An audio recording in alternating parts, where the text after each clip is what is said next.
Doing a little thing with the ML350 W163. So anyway, I heard a little bit of, stuff in the air conditioner or the heating, whatever you want to call it, HVAC. And I heard some stuff swashing around in there like, shh. So I'm like, oh, must have some leaves in there. And these people were great at maintaining this vehicle. I mean, but they did forget one thing. Look at that. That's probably the original one from 2003. I haven't even pulled it out all the way because I know it's going to make a nice mess. But yeah, this is definitely necessary to do. Look at that. I'm going to vacuum this thing out and then I'm going to order another one.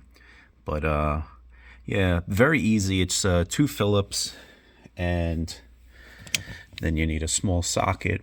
What size is that? Can I see? That's the problem. Can't see anymore.